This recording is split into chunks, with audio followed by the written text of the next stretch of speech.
لک الحمد یا اللہ الصلاۃ والسلام علیک یا رسول اللہ اما بعد۔ سلسلہ ہے ہمارے چینل کے سب سے اہم سلسلہ درس قرآن کا۔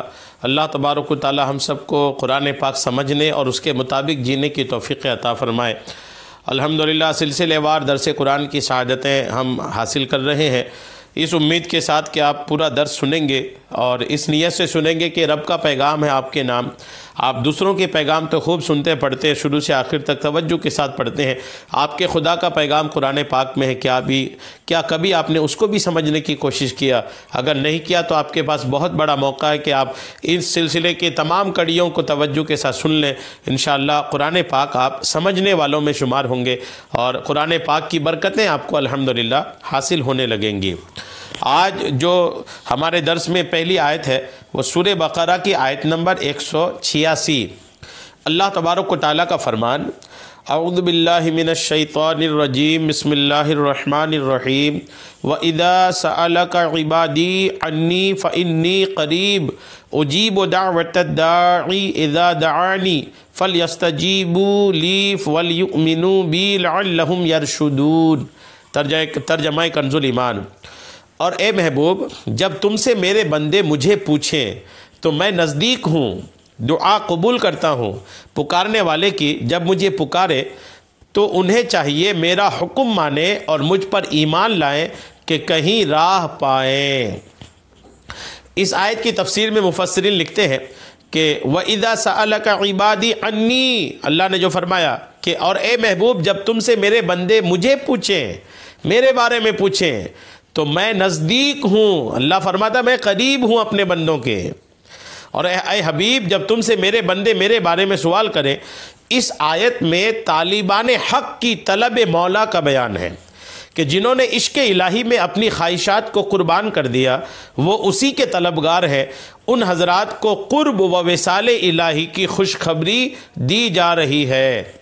شان نزول اس آیت کی کچھ یوں ہے کہ صحابہ کرام رضی اللہ تعالی عنہم کی ایک جماعت نے جذبہ عشق الہی میں سید عالم صلی اللہ تعالی علیہ وسلم سے دریافت کیا، پوچھا کہ کیا ہمارا رب دریافت کیا کہ ہمارا رب عز و جل کہاں ہے؟ صحابہ نے پوچھا تو اس پر بتایا گیا کہ اللہ تعالی مکان سے قریب ہے، مکان سے پاک ہے۔ اللہ تبارک و تعالیٰ مکان سے پاک ہے۔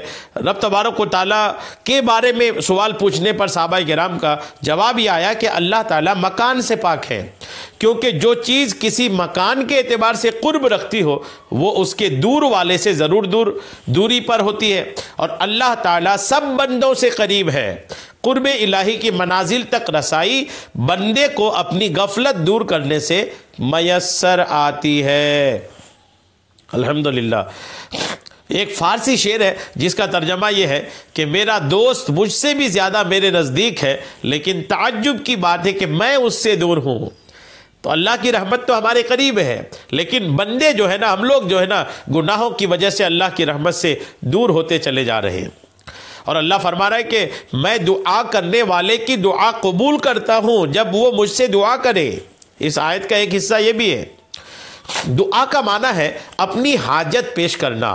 دعا کہتے ہیں اپنی حاجت، اپنی ضرورت رب کی بارگاہ میں پیش کرنا۔ اور اجابت یعنی قبولیت کا معنی یہ ہے کہ پروردگار عز و جل اپنے بندے کی دعا پر لبیک عبدی فرماتا ہے، البتہ جو مانگا جائے اسی کا حاصل ہو جانا دوسری چیز ہے۔ اللہ تعالیٰ کے کرم سے کبھی مانگی ہوئی چیز فوراً مل جاتی ہے اور کبھی کسی حکمت کی وجہ سے تاخیر سے ملتی ہے۔ کبھی بندے کی حاجت دنیا میں پوری کر دی جاتی ہے اور کبھی آخرت میں ثواب ذخیرہ کر دیا جاتا ہے، اور کبھی بندے کا نفع کسی دوسری چیز میں ہوتا ہے تو مانگی ہوئی چیز کی بجائے وہ دوسری عطا ہو جاتی ہے۔ کبھی بندہ محبوب ہوتا ہے، اس کی حاجت روائی میں اس لیے دیر کی جاتی ہے کہ وہ عرصہ تک دعا میں مشغول رہے۔ کبھی دعا کرنے والے میں صدق و اخلاص وغیرہ قبولیت کی شرائط نہیں ہوتی، اس لیے منہ مانگی مراد نہیں ملتی۔ اسی لیے اللہ تعالیٰ کے نیک اور مقبول بندوں سے دعا کرائی جاتی ہے تاکہ ان کی دعا کے صدقے گنہگاروں کی بگڑی بھی سنور جائے۔ دعا کے بارے میں تفصیل جاننے کے لیے مکتبۃ المدینہ کی کتاب فیضان دعا، اس کتاب کا مطالعہ فرمائیں۔ یہ جو چند جملے دعا کے تعلق سے میں نے عرض کیا، یہ الحمدللہ یہ جملے بتاتے ہیں کہ جب بھی آدمی کوئی دعا کرتا ہے نا تو اس کی دعا خالی نہیں جاتی ہے، کوئی نہ کوئی فائدہ اس دعا میں ضرور شامل ہوتا ہے، کوئی نہ کوئی ان کو منافع ملتا ہے، کسی نہ کسی طریقے سے دعا کی برکتیں ضرور حاصل ہوتی ہے۔ دعا کی برکت سے دعا مانگنے والا کبھی محروم نہیں ہوتا، لیکن انداز الگ الگ ہوتا ہے۔ میرا رب جس طریقے سے چاہتا ہے دعا کی برکتیں عطا فرماتا ہے۔ تو دعا کی اہمیت کو سمجھیں اور دعا مانگنا اپنا مشغلہ بنائیں، دعا سے دور نہ بھاگیں۔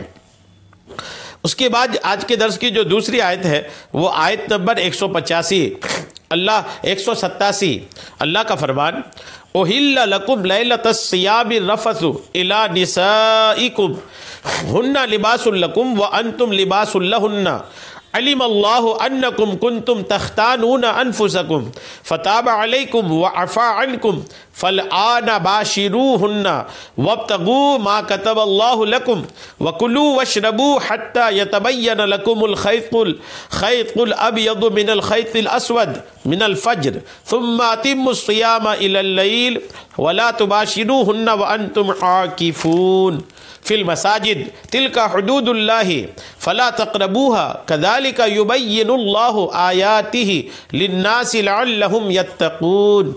آیت نمبر 87 سورہ بقرہ، ترجمہ کنز الایمان۔ روزوں کی راتوں میں اپنی عورتوں کے پاس جانا تمہارے لیے حلال ہوا، وہ تمہاری لباس ہے اور تم ان کے لباس۔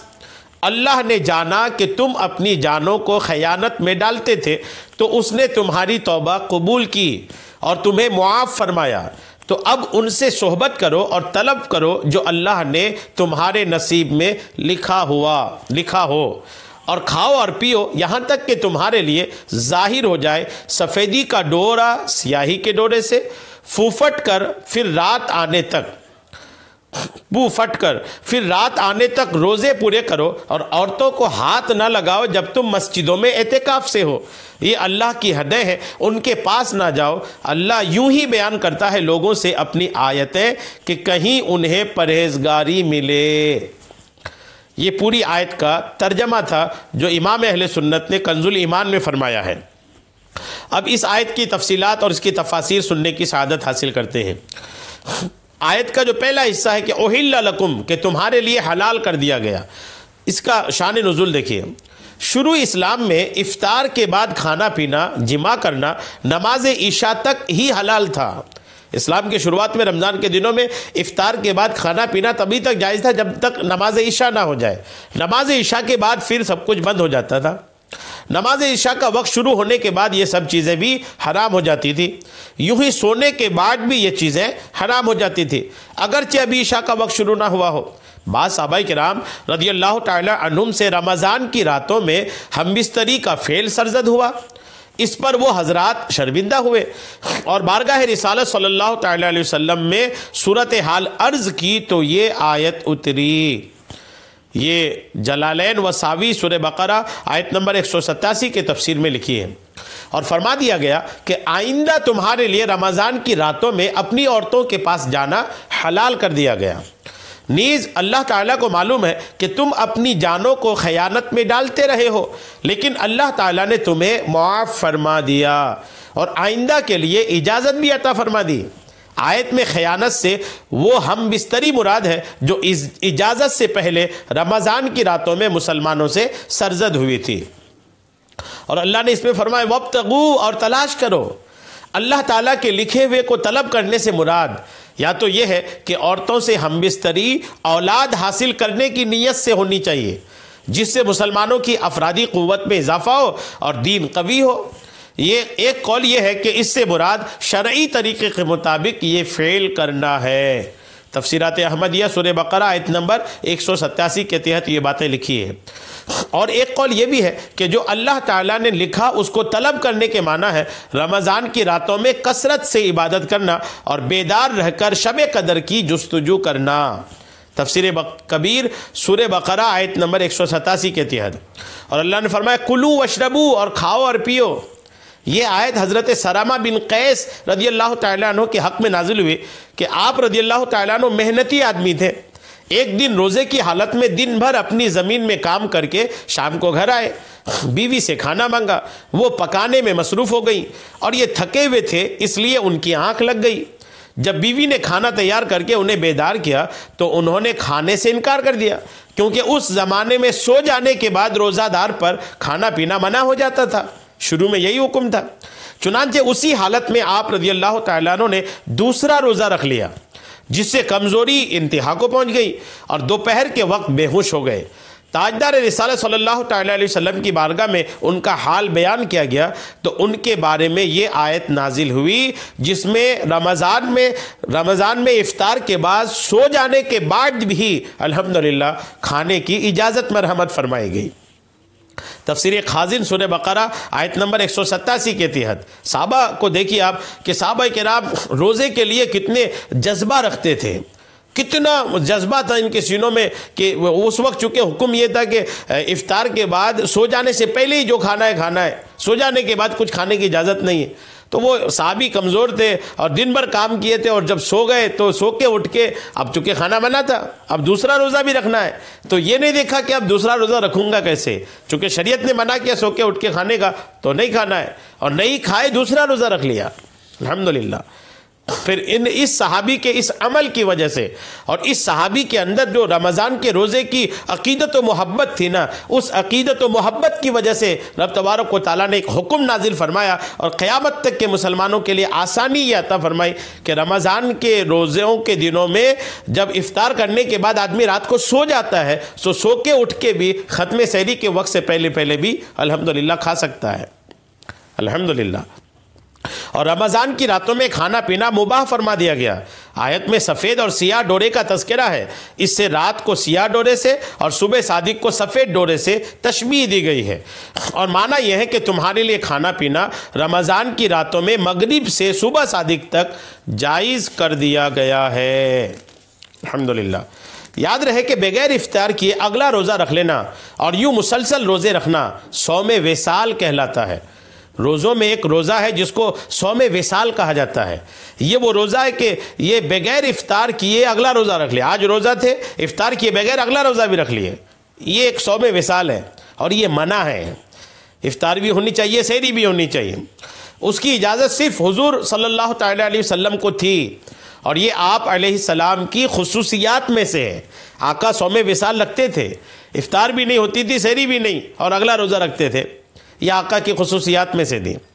صحیح بخاری میں کہ حضرت ابو ہریرہ رضی اللہ تعالیٰ عنہ سے روایت ہے کہ پیارے آقا علیہ السلام نے صحابہ کرام کو صوم وصال کے روزے رکھنے سے منع فرمایا.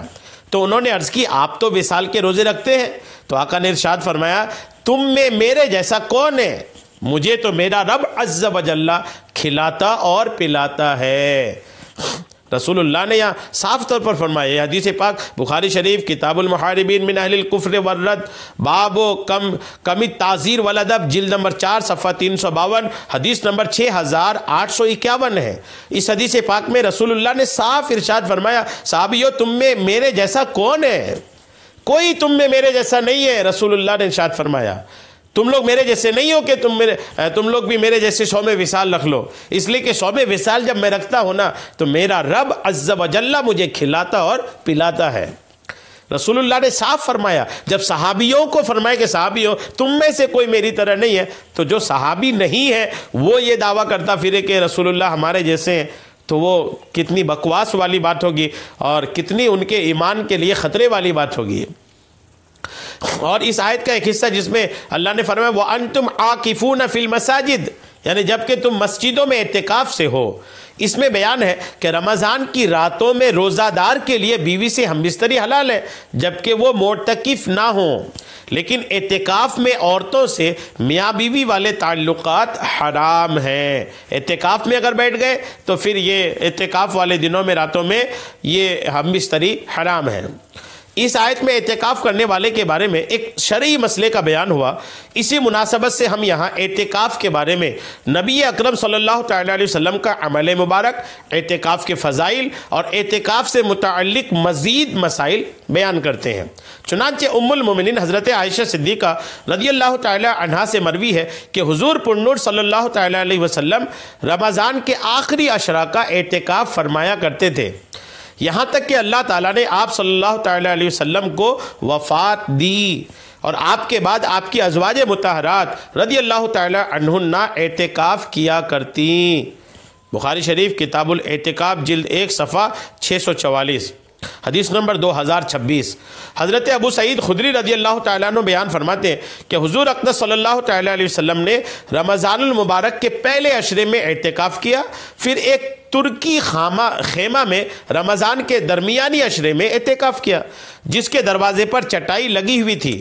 آپ نے اپنے ہاتھ سے وہ چٹائی ہٹائی اور خیمے کے ایک کونے میں کر دی، پھر خیمہ سے سر باہر نکالا اور لوگوں سے فرمایا، میں اس رات یعنی لیلۃ القدر کی تلاش میں پہلے عشرے کا اعتکاف کرتا تھا، پھر میں درمیانی عشرہ میں اعتکاف بیٹھا، پھر میرے پاس کوئی فرشتہ آیا تو میری طرف وحی کی گئی کہ یہ لیلۃ القدر آخری عشرے میں ہے، تو تم میں سے جس شخص کو پسند ہو وہ اعتکاف کرے۔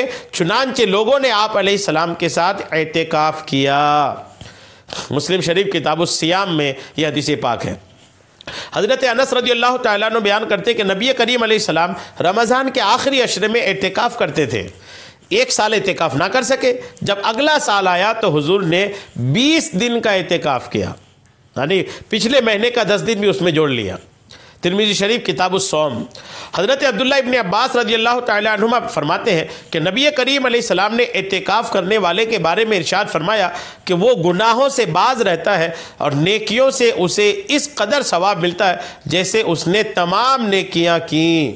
ابن ماجہ کتاب الصیام۔ حضرت عبداللہ ابن عباس رضی اللہ تعالیٰ عنہما سے روایت ہے کہ تاجدار رسالت صلی اللہ تعالیٰ علیہ وسلم نے ارشاد فرمایا، جس نے اللہ تعالیٰ کی رضا حاصل کرنے کے لیے 1 دن کا اعتکاف کیا تو اللہ تعالیٰ اس کے اور جہنم کے درمیان 3 خندقیں حائل کر دے گا، یعنی روک کر دے گا، اور ہر خندق مشرق و مغرب کے مابین فاصلے سے بھی زیادہ دور ہوگی۔ معجم الاوسط باب المیم میں یہ حدیث پاک ہے۔ حضرت علی المرتضیٰ کرم اللہ تعالی وجہہ الکریم سے روایت ہے کہ سید المرسلین صلی اللہ تعالی علیہ وسلم نے ارشاد فرمایا، جس نے رمضان میں 10 دن کا اعتکاف کر لیا تو ایسا ہے جیسے 2 حج اور 2 عمرے کیے۔ شعب الایمان میں یہ حدیث پاک ہے۔ اور حضرت حسن بصری رضی اللہ تعالیٰ عنہ سے مروی ہے کہ اعتکاف کرنے والے کو روزانہ 1 حج کا ثواب ملتا ہے۔ یہ بھی حدیث پاک شعب الایمان میں ہے۔ اعتکاف کے چند مسائل بھی لگے ہاتھوں سننے کی سعادت حاصل کرتے ہیں۔ مردوں کے اعتکاف کے لیے باقاعدہ شرعی مسجد ضروری ہے۔ معتکف کو مسجد میں کھانا پینا سونا جائز ہے۔ عورتوں کا اعتکاف ان کے گھروں میں مسجد بیت میں جائز ہے، اور فی زمانہ انہیں مسجدوں میں اعتکاف کی اجازت نہیں۔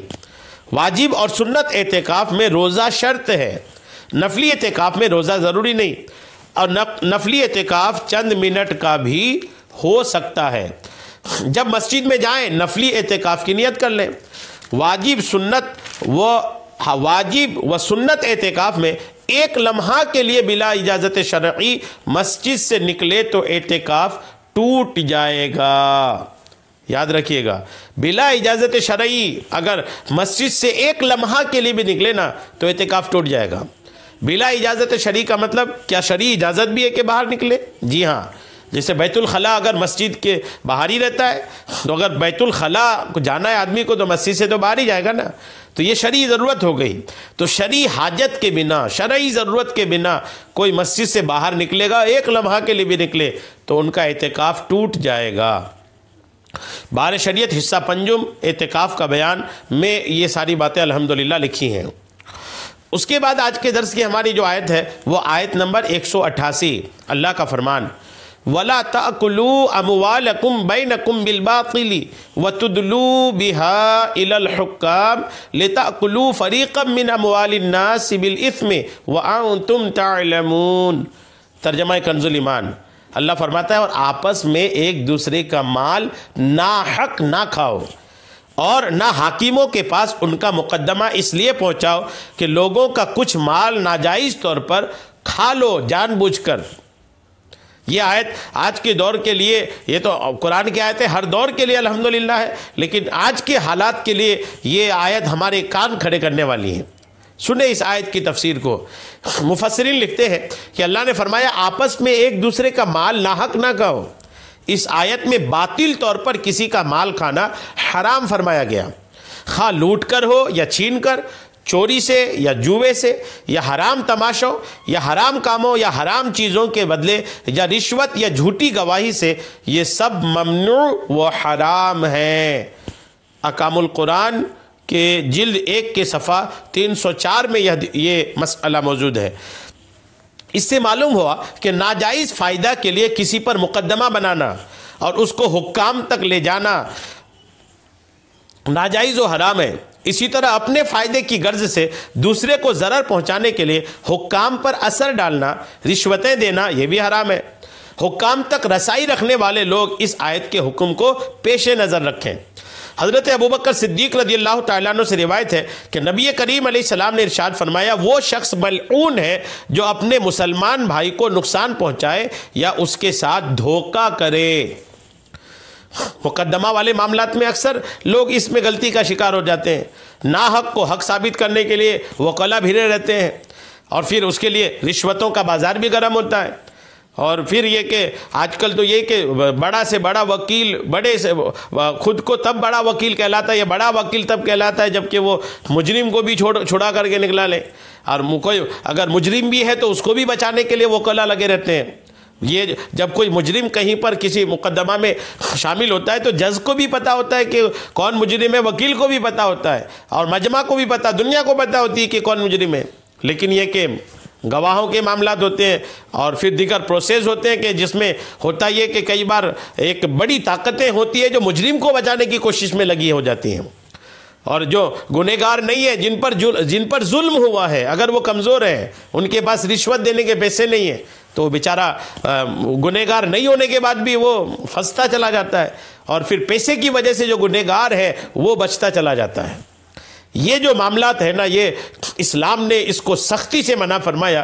کسی بھی طرح کی رشوت کی لین دین، حکام کے پاس یہ معاملات اور مقدمات لے جا کر کے کسی کو پریشان کرنے والے معاملات، کسی کے پیسے پر ناجائز قبضہ کرنے والے معاملات، رشوت لے کر کسی کے فیور میں فیصلہ کروانے والے لوگ، کرنے والے لوگ، ان تمام لوگوں پر قرآن پاک نے یہ ہوشیار کرا ہے کہ ساری چیزیں درست نہیں ہے درست۔ اگر آپ کو پتہ ہے کہ آپ وکیل ہیں اور آپ کو پتہ ہے کہ یہ جو معاملہ آیا یہ مجرم ہے اور مجھے ان کو بچانے کے لیے ہائر کیا جا رہا ہے، تو آپ ہرگز وہ معاملے کو نہ لیں۔ مجرم کو بچانا یہ کوئی کام ہوا؟ اگر آپ مجرم کو ہی اگر بچاتے رہیں گے تو جرم تو بڑھتا ہی چلا جائے گا نا۔ مجرم کو سزا تک پہنچنے دیں۔ اگر مجرم سزا تک پہنچنے لگیں گے، مجرموں کو سزا ملنے لگیں گی نا، تو جرم کی جو تعداد ہے وہ دن بدن کم ہوتی چلی جائیں گی۔ اگر مجرم کو سزا نہیں ملی تو دیگر جو لوگ ہوتے ہیں نا، جو دوسرے لوگ ہوتے ہیں، وہ ان کا پھر وہ نڈر ہو جاتے ہیں۔ وہ پھر وہ نڈر ہو کر کے پھر ہوتا ہے کہ پھر وہ بے لگام ہو کر کے جرم کا ارتکاب کرتے ہیں۔ ان کو پتہ ہے کہ جرم کر لوں گا، پھر جرم کرنے کے بعد وکیل ہائر کروں گا، پھر رشوتوں کے لین دین کر کے میں بچ کے نکل جاؤں گا۔ تو یہ سسٹم اچھا نہیں ہے۔ یہ وہ سسٹم ہے کہ جس میں ملک تباہ ہوں گے، دنیا تباہ ہوگی، شہر تباہ ہوں گے، علاقے تباہ ہوں گے۔ یہ سسٹم اچھا نہیں ہے۔ مجرموں کو سزا ملنی چاہیے اور بے گناہوں کو ان کا انصاف ملنا چاہیے۔ مظلوموں کو انصاف ملنا چاہیے، ظالموں کو سزا ملنی چاہیے۔ جب تک یہ بات نہیں آ جائیں گی تب تک جرم کی دنیا میں کمی نہیں آئیں گی۔ لوگ چنتائیں کرتے ہیں، بیٹھ کے ڈسکشن ہوتا ہے کہ یار جرم بڑھتا جا رہا ہے، جرم بڑھتا جا رہا ہے۔ جرم لوگ خود بڑھا رہے ہیں۔ جب مجرموں کو بچانے کا سلسلہ جاری رہے گا تو جرم کیوں نہیں بڑھے گا؟ مجرم جرم کر کے جاتا ہے، پھر وہ بچ کے آ جاتا ہے، تو اس کو پتا ہے کہ پھر جاؤں گا، پھر بچ کے آؤں گا، پھر پکڑا جاؤں گا، پھر بچ کے آؤں گا۔ تو مجرم جب تک بچتے رہیں گے تب تک جرم کے معاملات میں کمی نہیں آئے گی۔ جرم میں کمی لانے کے لیے مجرموں کو سزا دینا بے حد ضروری ہے۔ قرآن پاک نے اس آیت میں خلاصہ کر دیا کہ مجرموں کی بالکل طرفداری اسلام میں درست نہیں ہے، کسی بھی طرح کی طرفداری نہیں۔ جو مجرم ہے اس کی کوئی طرفداری نہیں، اس کو اس کے جرم کی سزا ملنی چاہیے۔ الحمدللہ اسلام اسلام ہے. اور یہ جو باتیں میں نے آپ کو عرض کی نا تاریخ بغداد میں الحمدللہ منقول ہیں. یہ بھی معلوم ہوا کہ جھوٹی گواہی، جھوٹی وکالت، جھوٹے مقدمہ کی پیروی و کوشش کی اجرتیں حرام ہیں. اگر آپ کو یہ ظاہر سی بات ہے جب معاملہ کورٹ میں آتا ہے تو وکیل کو پتہ ہوتا ہے کہ یہ مجرم ہے اور وہ اس کے ساتھ جرم ہوا ہے، صحیح پتہ ہوتا ہے، پھر بھی وکلاء حضرات جو ہوتے ہیں نا یہ لے لیتے ہیں معاملہ، مجرم کو بچانے کی کوشش میں اپنی محنتیں اپنی کوششیں لگا دیتے ہیں. تو مجرم کو بچانے کی کوشش کرنا بھی حرام ہے. حرام کے بارے میں پھر تفصیلات آپ دیگر کتابوں میں پڑھیں. اس کے بعد جو درس کی ہماری آیت ہے یہ آیت نمبر 189 سورہ بقرہ. اللہ کا فرمان یسألونک عن الأہلۃ قل ہی مواقیت للناس والحج ولیس البر بأن تأتوا البیوت من ظہورها ولکن البر من اتقى وأتوا البیوت من ابوابها واتقوا اللہ لعلکم تفلحون. ترجمہ کنز الایمان.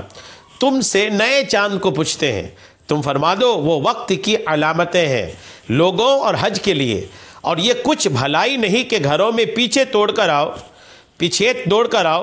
ہاں بھلائی تو پرہیزگاری ہے، اور گھروں میں دروازوں سے آؤ اور اللہ سے ڈرتے رہو اس امید پر کہ فلاح پاؤ. اللہ سے ڈرو اس امید پر کہ فلاح پاؤ. اس آیت کی تفسیر میں مفسرین لکھتے ہیں کہ آیت کا پہلا حصہ ہے کہ تم سے نئے چاند کے بارے میں سوال کرتے ہیں. یہ آیت حضرت معاذ ابن جبل رضی اللہ تعالیٰ عنہ اور ایک دوسرے صحابی رضی اللہ تعالیٰ عنہ کے جواب میں نازل ہوئی. ان دونوں نے نبی کریم علیہ السلام سے چاند کے گھٹنے بڑھنے کے متعلق سوال کیا تھا. چاند جب نکلتا ہے تو باریک رہتا ہے، اور جیسے جیسے تاریخ بڑھتی ہے چاند موٹا ہوتا رہتا ہے. تو چاند کے باریک اور موٹا ہونے کے تعلق سے رسول اللہ کی بارگاہ میں دو صحابی نے سوال کیا تھا. اسی کے جواب میں الحمدللہ یہ آیت نازل ہوئی تھی، اور اس کے جواب میں چاند کے گھٹنے بڑھنے کے سبب کی بجائے اس کے فوائد بیان فرمائے کہ وہ وقت کی علامتیں ہیں. تاریخیں، وقت، اس کی پہچان چاند کے گھٹنے بڑھنے سے ہوتی ہے. تفسیر قرطبی سورہ بقرہ آیت نمبر 189 کے تحت لکھی ہے. اور آدمیوں کے ہزارہ دینی و دنیاوی کام اس سے متعلق ہیں. چاند سے زراعت ہے، تجارت ہے، لین دین کے معاملات ہیں، روزے اور عید کے اوقات ہیں، عورتوں کی عدتیں ہیں، حیض کے دن ہیں، حمل اور دودھ پلانے کی مدتیں اور دودھ چھرانے کے وقت اور حج کے اوقات اس سے معلوم ہوتے ہیں. چاند وہ معاملہ ہے کہ اسلام کی تمام وہ چیزیں جو تاریخوں سے متعلق ہیں وہ ساری چیزیں وہ چاند کی تاریخوں سے ہی جڑی ہوئی ہیں. تفسیر خازن سورہ بقرہ آیت نمبر 189 کے تحت کیونکہ شروع میں جب چاند باریک ہوتا ہے تو دیکھنے والا جان لیتا ہے کہ تاریخ شروعاتی ہے، اور جب چاند پورا روشن ہوتا ہے تو معلوم ہوتا ہے کہ یہ مہینے کی درمیانی تاریخ ہے، اور جب چاند چھپ جاتا ہے تو معلوم ہوتا ہے کہ مہینہ ختم پر ہے. پھر مہینوں سے سال کا حساب ہوتا ہے. یہ وہ قدرتی جنتری ہے جو آسمان کے صفحہ پر ہمیشہ کھلی رہتی ہے، اور ہر ملک اور ہر زبان کے لوگ پڑھے بھی اور بے پڑھے بھی سب اس سے اپنا حساب معلوم کر لیتے ہیں.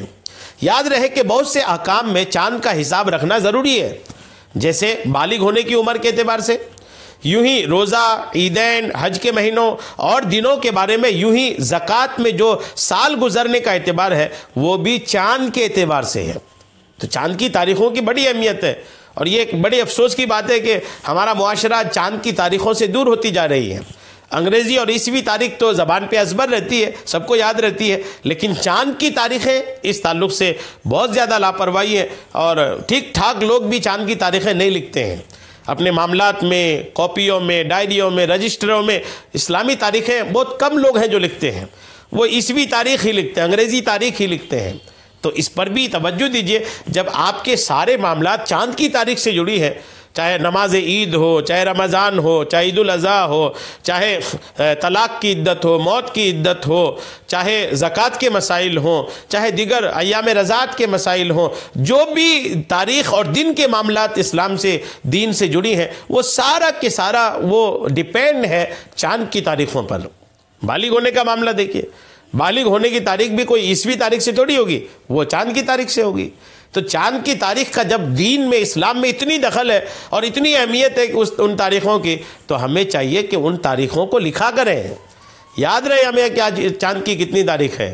اور جب کہیں پر کوئی ڈائری میں کوئی بات لکھیں اور وہاں پر آپ تاریخ لکھیں تو تاریخ میں میں نہیں کہتا کہ انگریزی تاریخ اپنا لکھیں، انگریزی بھی لکھیں اور ساتھ میں اولی طور پر آپ اپنی چاند کی تاریخ لکھ لیں اور پھر اس کے بعد اپنی انگریزی تاریخ بھی لکھ لیں. دونوں تاریخ اپنی ہے. عیسوی حضرت عیسیٰ علیہ السلام سے چلی، ہجری ہمارے آقا سے چلی، لیکن ہمارے آقا تو ہمارے آقا ہے. ہمارے آقا سے جڑی چیزوں کو ہمیں اولیت دینی چاہیے. کوشش کرنی چاہیے کہ جہاں آپ انگریزی تاریخ لکھ رہے ہیں تو وہاں آپ عیسوی تاریخ بھی ضرور لکھ لیا کریں. زمانہ جاہلیت میں لوگوں کی عادت تھی کہ یہ عادت تھی کہ جب وہ حج کے لیے احرام باندھتے تو اپنے مکان میں اس کے دروازے سے داخل نہ ہوتے، اگر ضرورت ہوتی تو پچھلی دیوار توڑ کر آتے. زمانہ جاہلیت میں ایک عجیب سی روایت تھی لوگوں میں کہ جب وہ حج کے لیے احرام باندھ لیتے نا تو احرام باندھنے کے بعد کسی وجہ سے اگر گھر آنا ہوتا تو دروازے سے نہیں آتے بلکہ پیچھے سے آتے تھے، کھڑکی وغیرہ سے، یا دیوار توڑ کے آتے اگر کھڑکی نہیں ہے تو. اور یہ اس کو ثواب جانتے ہیں. تو اس آیت میں یہ آیت نازل ہوئی کہ یہ کوئی نیکی نہیں ہے کہ تم گھروں کے پیچھے سے آؤ. اصل نیکی تقوی، خوف خدا اور احکام الہی کی اطاعت ہے. نیکی یہ نہیں کہ دروازہ توڑ کے آؤ، نیکی یہ ہے کہ تم فرما برداری کرو، تقوی پرہیزگاری بجا لاؤ.